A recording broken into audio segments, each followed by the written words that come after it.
ዳር ከተማ አስተዳደር ባለፈው አንድ አመት ተኩል በሚባል ደረጃና በዚህ አመት የተለያዩ የልማት ስራዎች እየተሰሩ ያለበት ሁኔታ ነው ያለ። የልማት ስራዎቻችን ዋና ዓላማችን ባህር ዳር ከተማ ውብ፣ ጽዱ፣ አረንጓዴ ለነዋሪዎቹ ተስማሚ ለጎብኚዎች የምትመረጥና የምትመች ከተማ ማድረግ ነው።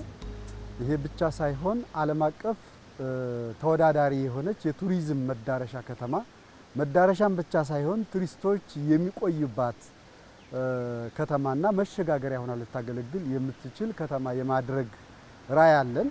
ይህን ራዕያችን እውን ሊያደርግ በሚችል መልኩ የልማት እቅዶቻችን አቅደን እየሰራን ያለን።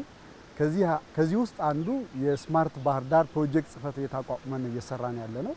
የስማርት ባህር ዳር ፕሮጀክት ጽህፈት ቤት አንዱ ጽዱ አካባቢ፣ ምቹ አካባቢ ወይም ስማርት ኢንቫይሮንመንት የሚባለውን መፍጠር ነው። በዚህ ተመስርቶ የባህር ዳር የጣና ዳርና የኮሪደር ልማት እየተሰራ ነው ያለ። እኛ ኮሪደር ብቻ አይደለም እንሰራው፣ የአባይ መሀል ከተማዋን አቋርጧት የሚያልፍ ከተማ ናት። በጣና ዳርቻ ላይ የምትገኝ ውብ ከተማ ናት። እነዚህን የተፈጥሮ ሀብቶቻችን የመግለጥና የመጠቀም ዓላማንም ጭምር በሚያሳካ አኳኋን ለመጠቀም ነው ስራ እየተሰራ ያለው።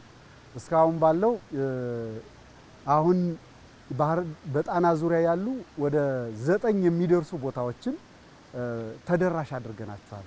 ከዚህ በፊት በቀላሉ ሐይቁና ከተማው፣ ሐይቁና መንገዶቹ፣ ሐይቁና ሰዎቹ መስተጋብራቸው የሚታወቅ አይደለም። ቅርብ ቁመው ጣና የት እንዳለ የማይመለከቱበት የነበረ ሁኔታ ነበር። ያንን የገለጠ ሁኔታ ወደ 8-9 ቦታዎች አሁን ባለንበት 9ኛውን እየጨረስን ነው ያለነው ተሰርተው ተጠናቀዋል። ይሄ ብቻ ሳይሆን ዋናውን መንገድ ከደጃዝማች በላይ ዘለቀ ኤርፖርት እስከ አባይ ማዶ ጎንደር መውጫ ገብርኤል ድረስ ያለውን የኮሪደር ልማት እየሰራን ያለነው። የኮሪደር ልማታችን የባህር ዳርን የሚያምሩ ዘንባባዎች እና ሰፋፊ መንገዶችን የበለጠ ውበት እንዲሰጣቸው አድርገን እየሰራን ያለነው። ከዋናው መንገድ ጀምረን 3 ሜትር ከ50 እስከ 4 ሜትር ግሪነሪ ያለው ሁሉም የኮሪደር ልማቱን ተከትሎ መንገዶቻችን ተከትሎ 3 ሜትር ስፋት ያለው ብስክሌት መንገድ አለን። ዝቅተኛው 5 ሜትር ከፍተኛው እስከ 17 ሜትር ድረስ የሚደርስ የእግረኛ መንገድ አለው። ይህንን ተከትለው ደግሞ ሌሎች የስፖርት ማዘውተሪያዎች፣ መቀመጫ ወንበሮች፣ የህዝብ መጸዳጃ ቤቶች እና ማህበራዊ ትስስርን የሚፈጥሩ ፓርኮች እንዲለሙ ተደርገዋል። የህፃናት መጫወቻዎች አሉ። እንግዲህ ባህር ዳር እዚህ አካባቢ ድሮ ህዳር 11 ተብሎ የሚጠራው ነው የነበረው። አሁን ባለው ሁኔታ እኛ ዘንባባ መናፈሻ ብለነዋል። እንግዲህ እንዲህ አይነት ገጽታ አልነበረው። የባህር ዳርን ውበት የበለጠ ከውበት ላይ ውበት የመጨመር ዓላማችንን ማሳያ ሊሆን የሚችለው እዚህ አሁን የቆምንበት ቦታ ነው ማለት ነው።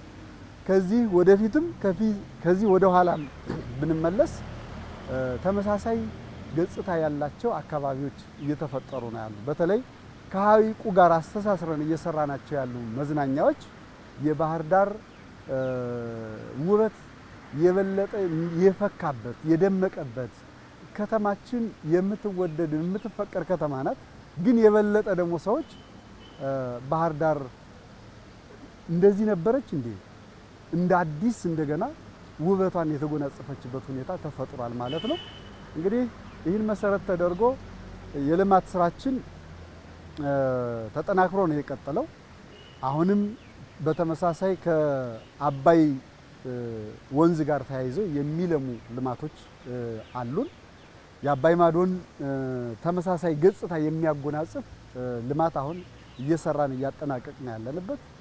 ከዚህ ከኋላችን የምንመለከተው ጀምረን ወይም ከጊዮርጊስ እስከ ፓፒረስ ያለውም ዘመናዊ ደረጃውን ጠብቆ መንገዱ እንዲስተካከል የእግረኛ መንገዶቹ፣ ዘመናዊ መብራቶቹ የተሰራበት ሁኔታ ነው ያለ። ይህንን እቅድ ስናቅድ ከመጀመሪያው ከጥንስሱ የባህር ዳርን ልማት የባህር ዳርን ውበት የመግለጥ እቅዳችን ስናቅድ ከጥንስሱ ጀምሮ ክቡር ምክትል ጠቅላይ ሚኒስትሩ አቶ ተመስገን ጥሩነህ የክልሉ ፕሬዝዳንት አቶ አረጋ ከበደ እቅዳችን ደጋግመው አይተውታል። ከጅምሩም ከእቅዳችን ጀምሮ ነው።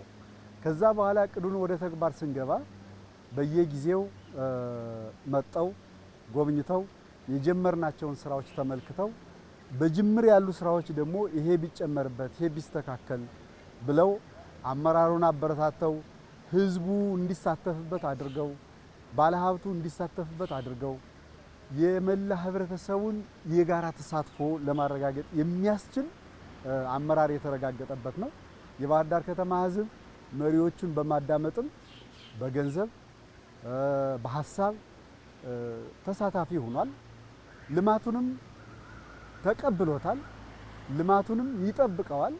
ከዚህም በላይ ደግሞ አሁን እኛ በባህር ዳር ኮሪደር ልማት ስናለማ ለአንድም ሰው የካሳ ክፍያ የከፈልነው ነገር የለንም። መላ የከተማችን ነዋሪዎች ይሄ መንገድ የሚሰፋው እስከዚህ ድረስ ነው ካልነ በቃ እኔ ከዚህ ይሄ ልማት ከግለሰብ ጥቅም ይልቅ የሀገር ልማት ይቀድማል፣ የከተማችን ልማት ይቀድማል የሚል መተማመን እንዲፈጠር አቅምና ጉልበት ከሆኑን ክቡር ምክትል ጠቅላይ ሚኒስትሩ ናቸው ማለት ነው። በተደጋጋሚ መጣው ብቻ መጎብኘት ሳይሆን እሳቸው ሁልጊዜም ቢያንስ በ3 ቀን በ5 ቀን በሳምንት አንድ ቀን ሪፖርታችን ይጠይቁናል። ስራው የት ደረሰ፣ ይህንን ስራ እስከ መቼ ትጨርሳላችሁ ብለው ቀን ቆርጠው ነው የሚሄዱ። መጣው ጎብኝተው ሲሄዱ ቀን ቆርጠው ነው የሚሄዱት። አሁንም ዛሬ በነበረን ቆይታ ዞረው ከተማችን ጎብኝተዋል። የፕሮጀክቶቻችን አይተዋል። ቢጨመርበት ያሉትን ማስተካከያ ሀሳቦች ነግረውናል። እኛም ይህንን ማስተካከያዎች ተቀብለናል።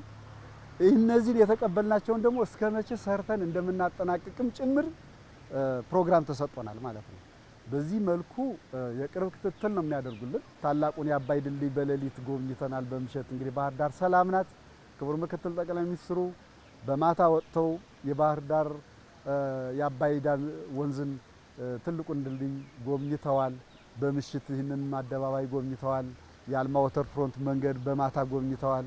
ከጊዮርጊስ ፓርክ ድረስ ያለውን በተመሳሳይ ጎብኝተዋል። የነበረው ቆይታ በጣም ጥሩ ነበር። የተሰጠንም አመራር ተቀብለናል። እንግዲህ በሚቀጥሉት ቀናት ሲመጡ ደግሞ አዲስ ነገር ይዘን እንጠብቃቸዋለን። ለህዝባችንም አዲስ ነገር ይዘን ብቅ እንላለን ማለት ነው።